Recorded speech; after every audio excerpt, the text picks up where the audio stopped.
कल जो हमला हुआ है ऑस्ट्रेलिया में, उसको लेकर जिस तरह से इस्लामोफोबिया अपने चरम पर है, लगातार मुसलमानों को निशाना बनाया जा रहा है। ख़ासतौर से भारत में जो आरोपी पकड़े गए हैं उनका ताल्लुक़ इस्लाम धर्म से होने के नाते पूरी कम्युनिटी को आतंकवादी घोषित किया जा रहा है। सोशल मीडिया पर तरह तरह के पोस्ट मुसलमानों के ख़िलाफ़ पोस्ट किए जा रहे हैं, लेकिन सवाल कई हैं।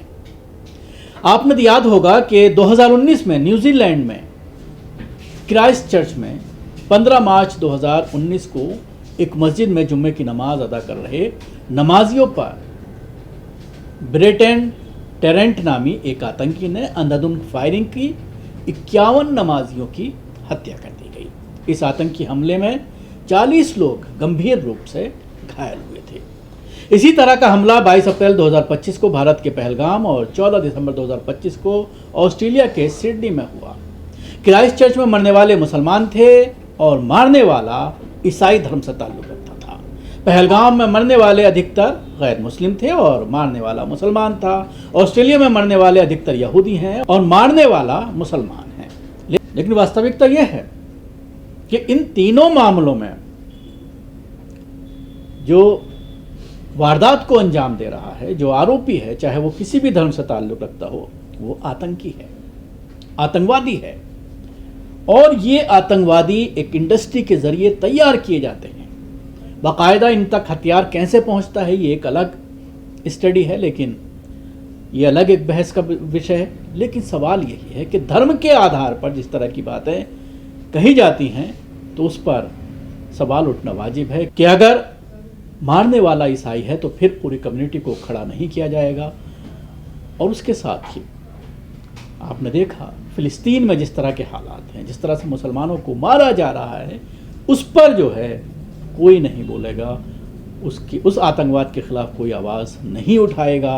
इसके साथ इस मामले में अगर हम ऑस्ट्रेलिया की बात करते हैं तो अहमद हसन यहाँ पर मसीहा साबित हुआ है, जिसने एक आतंकी को पकड़ा, उसकी बंदूक तक छीनी और कई लोगों की उसने कहीं ना कहीं जान बचा ली।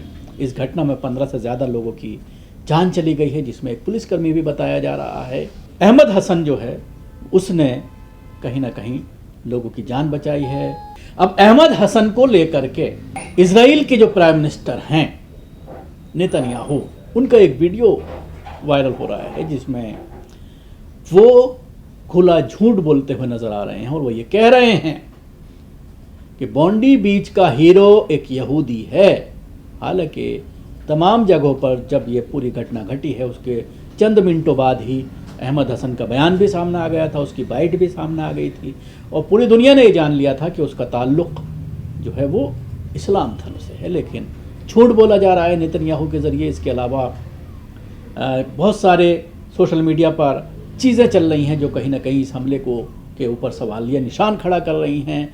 अब तो मारने वाला और बचाने वाला भी एक ही धर्म के जब सामने आए हैं तो उसको लेकर भी कई तरह के सवालात खड़े किए जा रहे हैं। और सोशल मीडिया में ये कहा जा रहा है कि ये एक बड़ी योजना है कि मारने वाला भी मुसलमान है और बचाने वाला भी मुसलमान है। अहमद अल अहमद नाम का जो शख्स है, जिसकी बहादुरी के तमाम तरह चर्चाएं हो रही हैं और लोग उसको लेकर के ये कह रहे हैं कि बड़ी हिम्मत दिखाई, अंधाधुंध फायरिंग करने वाले आतंकी को उसने हिम्मत दिखाते हुए पीछे से जाकर के जिस तरह से दबोचा है, ये उसकी हिम्मत की दाद देनी चाहिए। लेकिन इस मामले को लेकर नेतन्याहू झूठ बोलते नजर आ रहे हैं। वो ये कह रहे हैं, बाकायदा उनका वीडियो सामने आया है, उन्होंने ये कहा है कि बॉन्डी बीच का हीरो जो है वो एक यहूदी था। अहमद अल अहमद को छोड़ करके उन्होंने यहूदी का जिक्र किया है कि यहूदी ने इसमें जो है वो बचाने का काम किया है, जो पूरी तरह से झूठ पर आधारित है।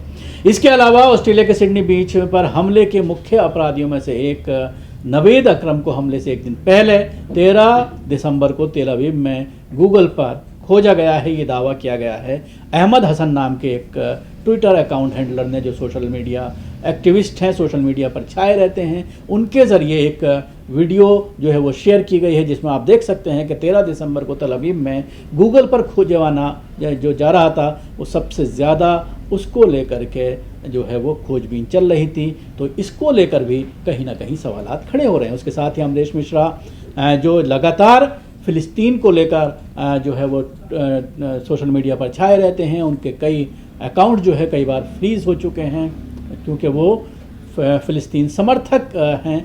उनके ज़रिए भी इसको लेकर के सवालात खड़े किए गए हैं। उन्होंने कहा है कि ऑस्ट्रेलिया में एक यहूदी आराधनालय पर हुए हमले में कथित तौर पर 10 लोग मारे गए हैं। 30 सेकंड का फुटेज, मृतकों में से एक ज़ायनी आंदोलनकारी जो है वो जो है उसका सदस्य है, उसकी तस्वीर IDF के साथ ली गई है और वे गाज़ा पर बमबारी का समर्थक रहा है।